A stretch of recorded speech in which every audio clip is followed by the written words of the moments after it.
Hello नमस्कार, मैं doctor Rajneesh Kumar आप सभी का एक बार फिर से हार्दिक स्वागत करता हूं। आज के वीडियो लेक्चर में हम बात करेंगे केबीएस आरओ भाग 2 गद्य खंड के एमसीक्यू प्रश्नों के ऊपर। इससे पहले हमने इस पर सब्जेक्टिव तौर पर वीडियो बनाया था। आप सभी समय निकालकर उसे जरूर देखिए। हो सकता है कि कई विद्यार्थियों ने उसे देख भी लिया होगा, क्योंकि सब्जेक्टिव तौर पर अगर हम मजबूत रहते हैं तो ऑब्जेक्टिव एमसीक्यू क्वेश्चंस को हल करने में ज़्यादा आनंद आता है। तो हम चलते हैं, सीधे बात करते हैं प्रश्नों के ऊपर। पहला प्रश्न पूछा गया है, महादेवी वर्मा के संदर्भ में सही नहीं है। यहाँ पर ध्यान में रखना है कि महादेवी वर्मा के संदर्भ में सही नहीं है, हमें बताना है। ऑप्शन दिया गया है, जन्म 1907 फर्रुखाबाद उत्तर प्रदेश, प्रयाग महिला विद्यापीठ की स्थापना, चांद का संपादन किया, इनका लेखन केवल पद्य में रहा। तो जैसे ही आपने चारों ऑप्शंस को देखा है, आपके दिमाग में तुरंत इसका सही जवाब आ रहा होगा, और बिल्कुल सही जवाब आप सभी के दिमाग में आ रहा है। ऑप्शन डी इसका सही जवाब है कि इनका लेखन केवल पद्य में रहा। ये ऑप्शन क्या है, महादेवी वर्मा के संदर्भ में गलत है। बाकी इनका जन्म 1907 फर्रुखाबाद, इन्होंने प्रयाग महिला विद्यापीठ की स्थापना की और बाद में वहाँ की प्राचार्य भी रही, और लड़कियों को ध्यान में रखकर ये विद्यापीठ की स्थापना हुई थी, और चाँद पत्रिका का इन्होंने संपादन किया। तो ये सारे ऑप्शन तीनों ऊपर के सही हैं। ऑप्शन डी इनका गलत है कि ये केवल पद्य में लिखती रहीं। आपने देखा कि ये गद्य और पद्य दोनों में इन्होंने लिखा है। इस तरीके से इसका जो सही जवाब हो गया ऑप्शन डी। अगला प्रश्न है, महादेवी ने निम्नलिखित में से किसका संपादन नहीं किया। महादेवी ने निम्नलिखित में से किसका संपादन नहीं किया। ऑप्शन दिया गया है, विश्ववाणी, साहित्यकार, चांद, सरस्वती। तो आप विकल्पों को देख लिए होंगे और आपके दिमाग में प्रश्न का उत्तर भी आने लगा होगा। सही जवाब है ऑप्शन डी, सरस्वती पत्रिका का संपादन इन्होंने नहीं किया था। बाकी जितने भी ऊपर पत्रिकाओं का नाम दिया गया है, सबका संपादन इन्होंने किया, विश्ववाणी, साहित्यकार और चांद। तो ध्यान में रखिए, आगामी परीक्षाओं के दृष्टिकोण से ये सभी प्रश्न बहुत ही इंपॉर्टेंट हैं। किसी भी तरीके से घुमाकर सवाल पूछा जाएगा तो उम्मीद है कि जितने भी विद्यार्थी इस एमसीक्यू को देख रहे हैं वो सही कर पाएंगे। अगला प्रश्न है कि निम्नलिखित में से सुमेलित है। अब हमें यहाँ पर सुमेलित बताना है। नीरजा पर शेक्सपियर पुरस्कार, स्मृति की रेखाएं पर द्विवेदी पदक, यामा पर ज्ञानपीठ पुरस्कार, उपयुक्त सभी। तो आप देख रहे हैं कि ये भी प्रश्न महादेवी वर्मा से ही संबंधित है, और एक तरफ यहाँ पर रचनाओं का नाम दिया गया है और दूसरे तरफ उनसे संबंधित जो भी पुरस्कार रहे हैं, पदक रहे हैं, उनका नाम दिया गया है। तो इसका जो सही जवाब यहाँ पर आप देख रहे हैं कि ऑप्शन डी इसका सही जवाब है, उपयुक्त सभी सुमेलित है। तो इस प्रश्न को बनाने का एक उद्देश्य यह भी था कि आप सभी परिचित हो जाएं कि महादेवी वर्मा को उनकी किन किन रचनाओं पर पुरस्कार और पदक मिले हुए हैं। तो नीरजा पर शेक्सपियर पुरस्कार मिला हुआ था, मान लीजिए वन लाइनर क्वेश्चन में ये भी आ सकता है, ठीक है। स्मृति की रेखाएं पर द्विवेदी पदक मिला था, और यामा पर इनको ज्ञानपीठ पुरस्कार मिला था। कई जगह 1982 लिखा हुआ है, हालांकि एनसीईआरटी की किताब को मैंने देखा तो उसमें 1983 लिखा हुआ है। तो इसको लेके विद्यार्थी कंफ्यूज हैं, ठीक है। तो ज्यादा जगहों पे 1982 ही दिखाई दे रहा है, तो इसको अभी आप अपने दिमाग में 1982 रख के चलिए, ठीक है। चलते हैं आगे, बात करते हैं अगले क्वेश्चन पे। अगला प्रश्न है कि निम्नलिखित में से महादेवी की गद्य कृति है। यामा, दीपशिखा, पथ के साथी, नीरजा। तो इसका सही जवाब क्या होगा, आपके दिमाग में आने लगा होगा, और जैसे विकल्पों को आपने देखा होगा तुरंत आपको जो इसका सही विकल्प है वो आपके दिमाग में आ गया होगा। सही जवाब है ऑप्शन सी, पथ के साथी। पथ के साथी जो कि संस्मरण में विधा में लिखा गया है, और ये क्या है, गद्य है। बाकी जितनी भी रचनाएं आप देख रहे हैं सब पद्य रचनाएं हैं। तो इस तरीके से इसका जो सही जवाब हो गया ऑप्शन सी हो गया। अगला प्रश्न है, आपके पाठ्य पुस्तक के आधार पर सवाल बनाया गया है कि भक्तिन महादेवी की किस पुस्तक में संकलित है। जो भक्तिन अगर रेखा चित्र आप पढ़ेंगे तो ये महादेवी की किस पुस्तक में संकलित है या रखा गया है। ऑप्शन दिया गया है, स्मृति की रेखाएं, मेरा परिवार, पथ के साथी, अतीत के चलचित्र। तो अगर आपने सीरियसली सब्जेक्टिव तौर पर जो हमने वीडियोज बनाया था उसको देखा होगा, या फिर एनसीईआरटी की किताब पढ़ा होगा, तो इसका सही जवाब आपके दिमाग में आ गया होगा। सही जवाब है ऑप्शन ए, स्मृति की रेखाएं। स्मृति की रेखाएं जो कि रेखा चित्र विधा के अंतर्गत आता है और इसका जो प्रकाशन हुआ था 1943 ईस्वी में हुआ था। तो भक्तिन किसमें संकलित है? स्मृति की रेखाएं में। अगला जो प्रश्न है कि स्मृति की रेखाएं में कुल कितने संस्मरणात्मक रेखा चित्रों का संकलन है? स्मृति की रेखाओं के बारे में हमने की रेखाएं के बारे में बातचीत कर लिया। अब यहाँ पर सवाल बहुत ही इंपॉर्टेंट पूछा जा रहा है जो कि आपको सूक्ष्म तरीके से अध्ययन करने के लिए प्रेरित करता है कि स्मृति की रेखाएं अगर पुस्तक आप खोलेंगे तो इसमें कितने रेखा चित्रों का संकलन किया गया है? ऑप्शन दिया गया है 5, 6, 7, 8। तो इसका जो सही जवाब है यहाँ पर कि कुल 7 संस्मरणात्मक रेखा चित्रों को संकलित किया गया है। ठीक है।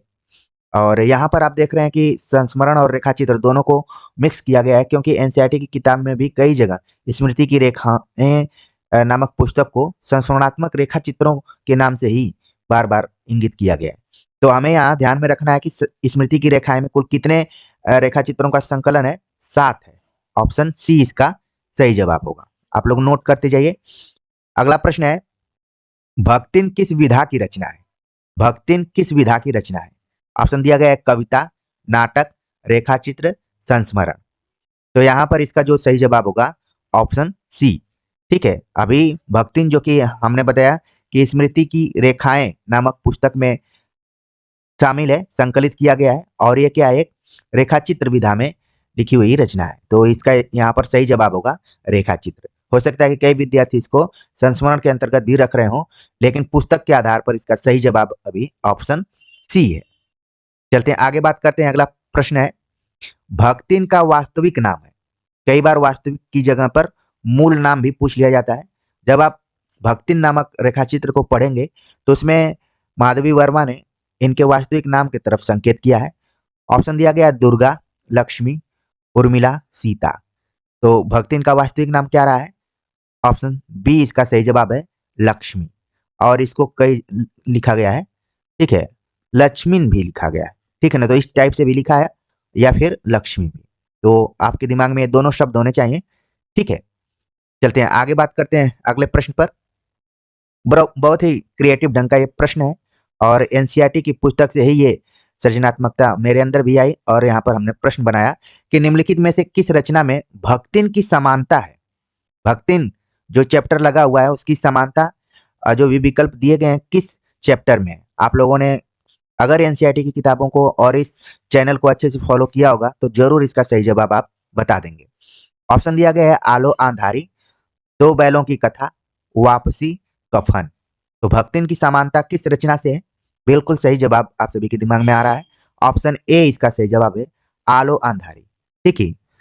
तो अगर इसका सही जवाब आलो आंधारी है तो एक आप लोग होमवर्क नोट कर लीजिए कि इसकी लेखिका कौन है। ठीक है।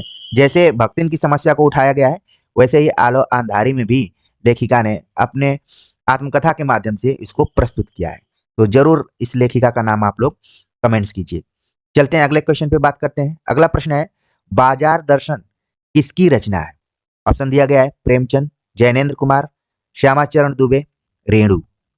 तो बाजार दर्शन ऑप्शन है बी इसका सही जवाब जैनेन्द्र कुमार की रचना है, जिसमें उपभोक्तावाद के बारे में बातचीत की गई है और कैसे हम बाजार के गुलाम होते जा रहे हैं उसके ऊपर जैनेन्द्र कुमार ने बहुत ही मनोवैज्ञानिक ढंग से अपने मित्रों के सहारे चर्चा की हुई है।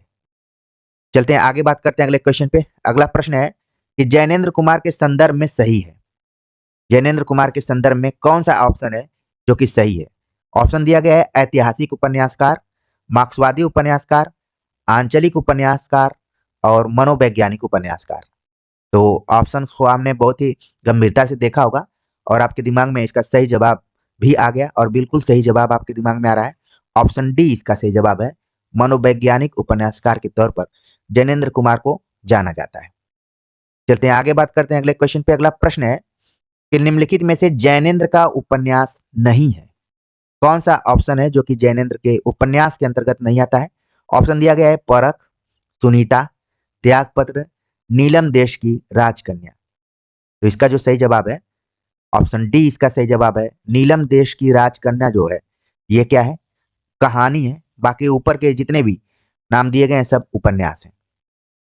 चलते हैं अगले क्वेश्चन पे बात करें तो अगला प्रश्न पूछा गया कि त्यागपत्र का प्रकाशन वर्ष है। एनसीईआरटी की किताब अगर आप पढ़ रहे होंगे तो सीधे सीधे इसके प्रकाशन वर्ष को वहां पर इंगित किया गया है। तो मेरे भी दिमाग में आया कि कहीं सीधे सीधे सवाल पूछ लिया जाएगा तो बन सकता है त्यागपत्र का प्रकाशन वर्ष है। ऑप्शन दिया गया 1935, 1936, 1937, 1938। तो आप लोगों के दिमाग में बिल्कुल इसका सही जवाब आने लगा। ऑप्शन सी इसका सही जवाब है। 1937 में त्यागपत्र का प्रकाशन हुआ था। अगला प्रश्न है कि निम्नलिखित में से धर्मवीर भारती की कविता नहीं है। निम्नलिखित में से धर्मवीर भारती की कविता नहीं है। ऑप्शन दिया गया है कनुप्रिया, सात गीत वर्ष, ठंडा लोहा, बंद गली का आखिरी मकान। कौन सा ऐसा ऑप्शन है जो कि धर्मवीर भारती की कविता के अंतर्गत नहीं आता है?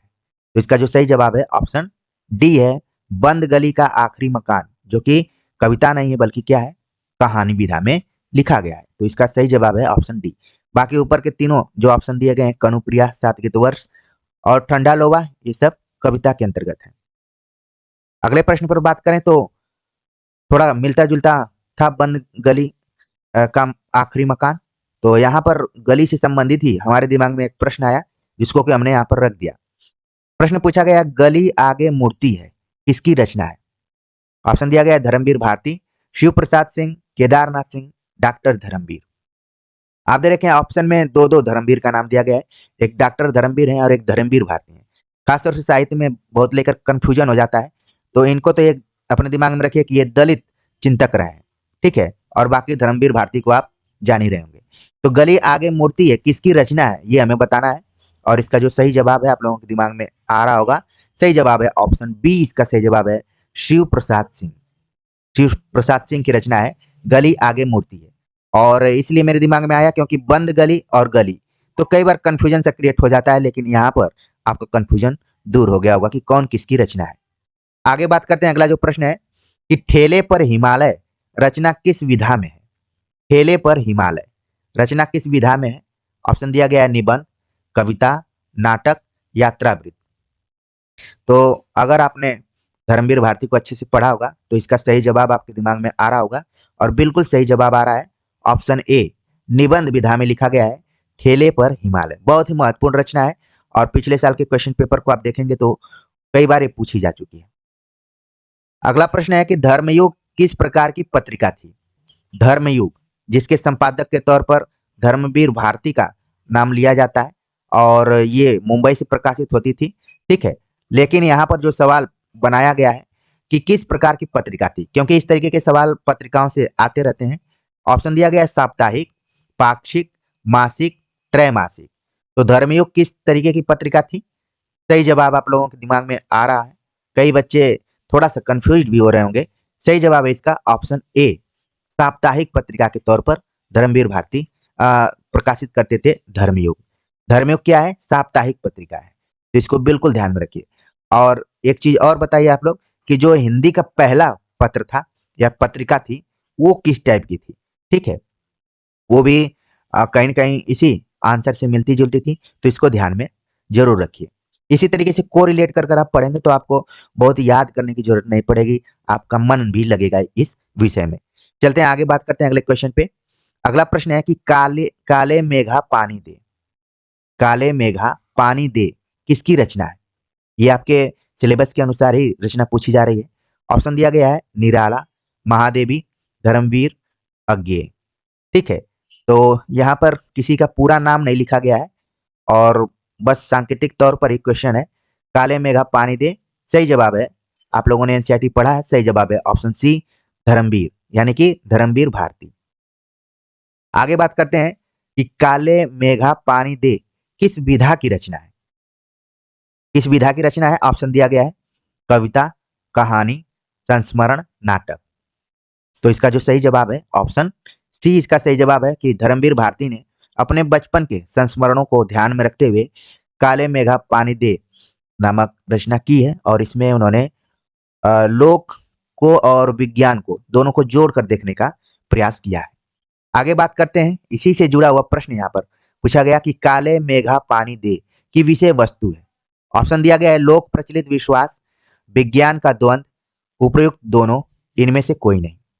तो यहाँ पर आप देख रहे हैं कि चार ऑप्शन तो दिए गए हैं, उसमें से 2 ऑप्शन तो फुल तरीके से हैं और 2 ऑप्शन विषय वस्तु पर आधारित हैं।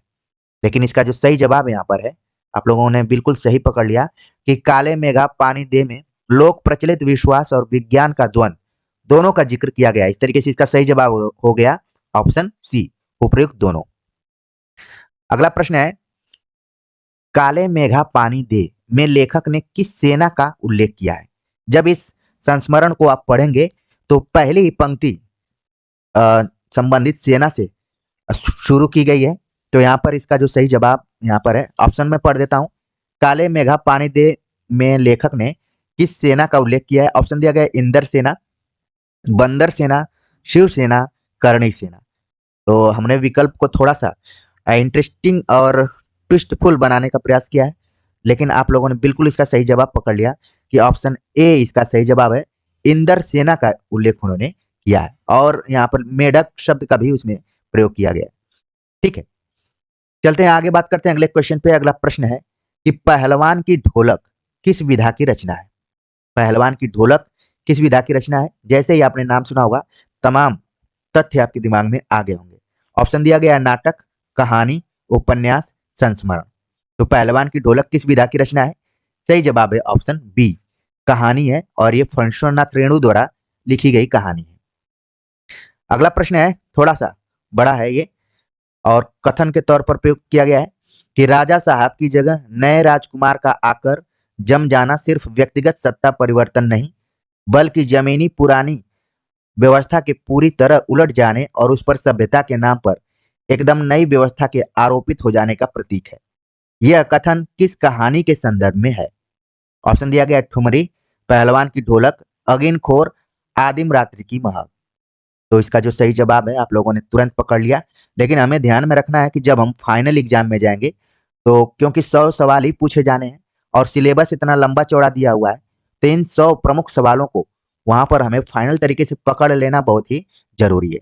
यहाँ पर सही जवाब है इसका ऑप्शन बी, पहलवान की ढोलक में ये बात कही गई है कि राजा साहब की जगह नए राजकुमार का आकर जम जाना व्यक्तिगत सत्ता परिवर्तन नहीं, बल्कि जमीनी पुरानी व्यवस्था की पूरी तरह उलट जाने और उस सभ्यता के नाम पर एकदम नई व्यवस्था के आरोपित हो जाने का प्रतीक है। अगले प्रश्न पर बात करें तो प्रश्न है कि पहलवान की ढोलक का प्रमुख पात्र है। जब आप पहलवान की ढोलक कहानी पढ़ेंगे तो उसमें एक प्रमुख पात्र का जिक्र किया गया है। ऑप्शन दिया गया है झुट्टन, लुट्टन, गुड्डन, लल्लन।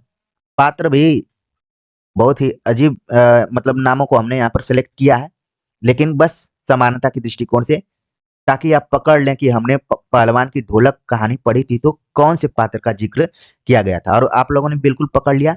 और जिन बच्चों ने सब्जेक्टिव क्लास को किया होगा वो भी इसको आसानी से पकड़ ले रहे होंगे। सही जवाब है ऑप्शन बी, लुट्टन का जिक्र इसमें किया गया है। पहलवान की ढोलक का जो प्रमुख पात्र है वो लुट्टन है। आगे बात करें तो अगला प्रश्न है, शिरीष के फूल किस विधा की रचना है? शिरीष के फूल किस विधा की रचना है? ऑप्शन दिया गया है निबंध, ललित निबंध, उपन्यास, कहानी। तो आप देख रहे हैं कि निबंधों में भी 2 तरीके की निबंधों की बात की गई है। तो इसका मतलब है कि इस प्रश्न को बहुत जल्दीबाजी में आपको नहीं सॉल्व करना है, थोड़ा सा वक्त देना है, और आप लोगों ने बिल्कुल वक्त दिया और इसका सही जवाब यहाँ पर लिख दिया। ऑप्शन बी इसका सही जवाब है, ललित निबंध। जब भी ललित निबंधों की बात आती है तो हजारी प्रसाद द्विवेदी, कुबेरनाथ राय और विद्या निवास मिश्र का नाम आ जाता है। तो इन तीनों की रचनाओं को बिल्कुल आप ध्यान में रखिए, परीक्षाओं में घूम फिर कर आते रहते हैं। यहाँ पर शिरीष के फूल जो ललित निबंध की बात की जा रही है उसके लेखक हैं हजारी प्रसाद द्विवेदी। आगे बात करते हैं कि शिरीष के फूल को किस निबंध संग्रह में संकलित किया गया है? हमने तमाम संग्रहों को ध्यान में रखते हुए कहानी, नाटक, उपन्यास, निबंध, ठीक है, इस पर हमने एक वीडियो लेक्चर बनाया हुआ है। आप अगर लंबे समय से जुड़े होंगे इस चैनल से, इस चैनल पर आपके लिए एक चीज बहुत अच्छी है कि टू द पॉइंट बातें की गई हैं। आपका न समय खत्म होगा, आप थोड़ा सा 2 मिनट भी देंगे तो आपको पता चलेगा कि आपको 2 नई जानकारी यहाँ पर मिल गई है। क्योंकि न मुझे कोर्स बेचने हैं, न प्रचार करना है, न बहुत प्रेशर में रहकर काम करना है। मुझे मार्गदर्शन आप लोगों को देना है और स्वतंत्र तरीके से देना है। आप सफल होते हैं, अगर मैसेज भी कर देते हैं तो उतना बहुत है। मुझे बुलाकर किसी का बहुत खास तरीके से इंटरव्यू भी नहीं लेना है, ठीक है। अगर कोई इच्छित रहेगा तो बाद में इस चीज को देखा जाएगा, अगर वो इस चैनल के बारे में कुछ बताता है। लेकिन इतना मुझे विश्वास है कि थोड़ा सा भी वक्त देंगे तो आपको कुछ न कुछ मिलेगा ही, कुछ आपका नुकसान नहीं होगा। तो निबंध संग्रहों या फिर संग्रहों को हमने कलेक्ट किया है एक दो तीन वीडियो लेक्चर में अलग अलग टॉपिक से, तो जरूर उसको समय निकाल कर आप देखिए। यहाँ पर सवाल पूछा गया था कि शीरीष के फूल को किस निबंध संग्रह में संकलित किया गया है। ऑप्शन दिया गया है अशोक के फूल, कल्पलता, कुटज, आलोक पर्व। तो इसका जो सही जवाब है ऑप्शन बी इसका सही जवाब है, कल्पलता। अगला प्रश्न है शीरीष के फूल के बारे में सही है। जब आप शीरीष के फूल निबंध को पढ़ेंगे तो कौन सा ऑप्शन है जो कि सही है। तो इसके लिए आपको गंभीरता से पढ़ना पड़ेगा, तभी इस प्रश्न का सही जवाब आप देंगे, वरना थोड़ा सा हमने यहाँ पर लचीला मोड अपनाया हुआ है, उपयुक्त सभी लिख दिया है। इसका सही जवाब उपयुक्त सभी ही होगा। लेकिन फ्यूचर के दृष्टिकोण से आप देख लीजिए कि शीरीष के बारे में क्या सही है। शीरीष के वृक्ष बड़े और छायादार होते हैं, ये पहली विशेषता को आप ध्यान में रखिए। ऐसा देखने से लग रहा है कि शीरीष के फूल तो छोटा कोई फूल की बात की जा रही होगी, लेकिन यहाँ पर बताया जा रहा है कि शीरीष के वृक्ष बड़े और छायादार होते हैं। शीरीष का फूल संस्कृत साहित्य में बहुत कोमल माना गया है। शीरीष के फूल में मस्ती और फक्कड़पन है। तो ये तीनों विशेषताएं जो शीरीष के फूल के बारे में बताई जा रही हैं वो सभी सही हैं। इस तरीके से ऑप्शन डी इसका सही जवाब होगा। अगला प्रश्न है कि हजारी प्रसाद द्विवेदी ने शीरीष के फूल की तुलना किससे की है। जब आप शीरीष के फूल निबंध को पढ़ेंगे तो इसमें हजारी प्रसाद द्विवेदी ने तुलना की हुई है, बार बार वो शीरीष के फूल की तुलना उस चीज से करते हैं, वही सवाल पूछा गया है यहाँ पर। ऑप्शन दिया गया है सिद्ध पुरुष से, अवधूत से, वाम मार्गी से, हिल्लोल से। तो चारों ऑप्शन दिए गए हैं, अगर आपने शीरीष के फूल को बढ़िया से पढ़ा होगा तुरंत आपके दिमाग में वो शब्द गूंज गया होगा। सही जवाब है ऑप्शन बी, अवधूत से बार बार इसकी तुलना की गई है। अवधूत एक तरीके के सन्यासी होते हैं, तो शीरीष के फूल की तुलना इसी अवधूत से बार बार हजारी प्रसाद द्विवेदी ने किया है। आगे बात करते हैं अगले क्वेश्चन पे। अगला प्रश्न है कि एनिहिलेशन ऑफ कास्ट के लेखक हैं। एनिहिलेशन ऑफ कास्ट के लेखक कौन है। ऑप्शन दिया गया महात्मा गांधी, राम मनोहर लोहिया, भीमराव अंबेडकर, कांशी राम। तो इसका जो सही जवाब है आप लोगों के दिमाग में भी बिल्कुल आ गया, ऑप्शन सी भीमराव अंबेडकर, जिन्होंने एनिहिलेशन ऑफ कास्ट का लेखन किया है। आगे इस पर और भी प्रश्न है। अगला प्रश्न है कि निम्नलिखित में से भीमराव अंबेडकर ने किस पत्रिका का संपादन नहीं किया था। ये बड़ा इंपॉर्टेंट क्वेश्चन है यहाँ पर। भीमराव अंबेडकर से संबंधित की किस पत्रिका का संपादन नहीं किया था। नहीं पर आपको बिल्कुल ध्यान में रखना है, क्योंकि कई बार परीक्षाओं में गलती हो जाती है। ऑप्शन दिया गया मूक नायक, बहिष्कृत भारत, जनता, हरिजन। यदि आपने एनसीईआरटी की किताब ठीक से पढ़ी होगी और मेरा सब्जेक्टिव तौर पर वीडियो लेक्चर आपने देखा होगा, इसीलिए मैं बार बार बोलता हूं कि सब्जेक्टिव तौर पर अगर बढ़िया से एक बार आपने तैयारी कर ली तो कितने भी तरीके से प्रैक्टिस सेट्स आएंगे, प्रश्न आएंगे, आप आसानी से वहां पर हल करने। नहीं तो अगर आप प्रैक्टिस सेट करते रहेंगे तो बार बार आपको कोई ना कोई नया प्रश्न मिलता रहेगा, आपको लगेगा कि मैंने तो ठीक से सब्जेक्टिव पढ़ा ही नहीं है, इसीलिए कॉन्फिडेंस लूज हो रहा है। ठीक है, तो इसलिए दोनों तरीके के वीडियो लेक्चर को बराबर आप लोग महत्व देकर पढ़ते रहिए। तो सवाल का जवाब आपके दिमाग में आ गया होगा बातों ही बातों में, और बिल्कुल सही जवाब यहाँ पर आया, ऑप्शन डी हरिजन नामक जो पत्रिका की बात की जा रही है। भीमराव अंबेडकर के संबंध इससे नहीं है। बाकी मूक नायक, बहिष्कृत भारत और जनता नाम की पत्रिकाओं का संपादन भीमराव अंबेडकर ने किया था। अगले क्वेश्चन पे बात करें, बहुत ही इंपॉर्टेंट क्वेश्चन है। बाबा साहब अंबेडकर संपूर्ण वाङ्मय कितने खंडों में विभाजित है, जिसका जिक्र हमने सब्जेक्टिव लेक्चर में किया हुआ है। बाबा साहेब अंबेडकर संपूर्ण वाङ्मय कितने खंडों में है। ऑप्शन दिया गया 20, 21, 22, 23। तो आप देख रहे हैं कि क्रम भी एकदम से लगातार है, और थोड़ा सा भी इधर दाएं बाएं होंगे तो फिर आपके आंसर गलत भी हो सकते हैं। लेकिन आप लोगों के आंसर कैसे गलत होंगे, बहुत सारे विद्यार्थियों ने सही जवाब अपने दिमाग में ला दिया है। बाबा साहब अंबेडकर संपूर्ण वाङ्मय कुल 21 खंडों में है। सही जवाब है ऑप्शन बी, 21 खंडों में है। और संयोग से इन 21 खंडों को हमने देखा है, पढ़ा तो नहीं है लेकिन देखा है, और 21 वॉल्यूम में रखी गई हैं। आप अगर जेएनयू में होंगे तो वहां पर भी देख सकते हैं, और हमारे कुछ मित्रों ने भी इसको खरीद कर अपने पास रखा हुआ है। चलते हैं आगे, बात करते हैं अगले प्रश्न पर। अगला प्रश्न है कि भीमराव अंबेडकर पर किसका प्रभाव था। भीमराव अंबेडकर पर किसका प्रभाव था। ऑप्शन दिया गया है बुद्ध, कबीर, ज्योतिबा फूले, और चौथा जो ऑप्शन है उपरोक्त सभी। भीमराव अंबेडकर पर किसका प्रभाव था। तो ऑप्शन इसका डी सही जवाब है, उपयुक्त सभी। भीमराव अंबेडकर का मानना था कि उनके ऊपर बुद्ध का प्रभाव है, महात्मा बुद्ध का, कबीर का और ज्योतिबा फूले का। सही जवाब हो गया ऑप्शन डी। अगला प्रश्न है कि एनिहिलेशन ऑफ कास्ट का प्रकाशन हुआ था।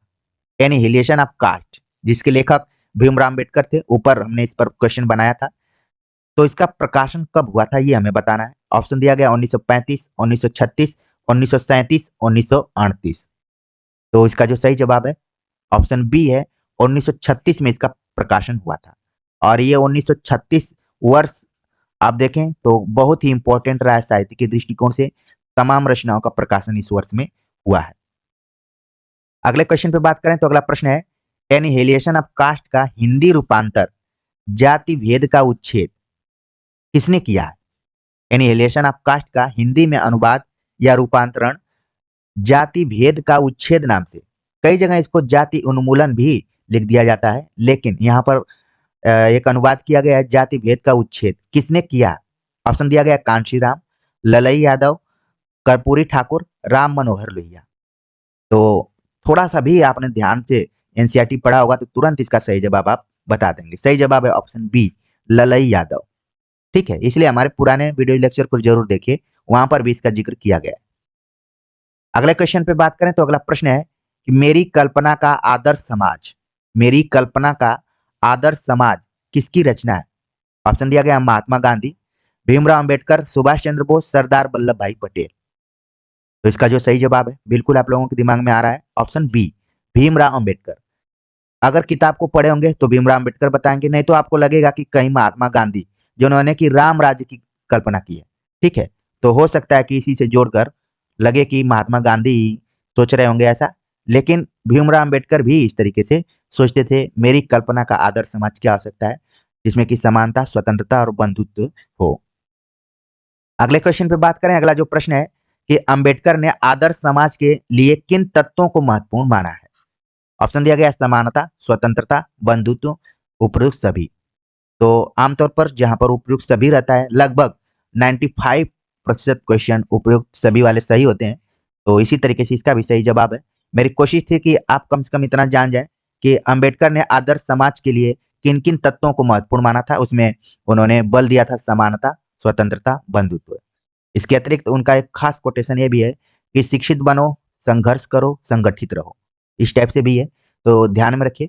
तो आज हमने आरओ भाग 2 के गद्य खंड पर आधारित प्रश्नों पर विचार किया, और ये नहीं कहा जा सकता है कि हमने आरओ भाग 2 पूरा कवर कर लिया है, और लगातार इस पर और भी प्रैक्टिस सेट आते रहेंगे। लेकिन अगर आप इन प्रश्नों को देखे होंगे तो थोड़ा-सा आपका रिवीजन हुआ होगा। आपको लगा होगा कि हाँ, इस तरीके के भी प्रश्न आ सकते हैं, और 36 में से अगर 2 सवाल भी आ जाते हैं, तो इस लेक्चर का एक तरीके से सफल माना जाएगा। इसको इसको सफलता माना जाना चाहिए। तो इसी तरीके से लगातार जुड़े रहिए, और 2 क्यों, पूरा 100 का 100 क्वेश्चन आपके इस चैनल से आएगा, मैं ऐसी उम्मीद करता हूँ, क्योंकि हमने कोई एंगल ही नहीं छोड़ा है। हर एंगल से आप सभी को प्रस्तुत किया है, चाहे वो सब्जेक्टिव तौर पर हो, चाहे ऑब्जेक्टिव तौर पर हो, चाहे मोटिवेटिव तौर पर हो, चाहे कड़वे सच की तरफ संकेत करते हुए कम्युनिटी सेक्शंस में स्टोरीज के माध्यम से हो। तो लगातार जुड़ते रहिए। हम लोग बहुत सौभाग्यशाली हैं कि एक दूसरे से बातचीत कर रहे हैं। तो कमेंट्स कीजिए। तो मिलते हैं एक नए टॉपिक के साथ, तब तक के लिए नमस्कार।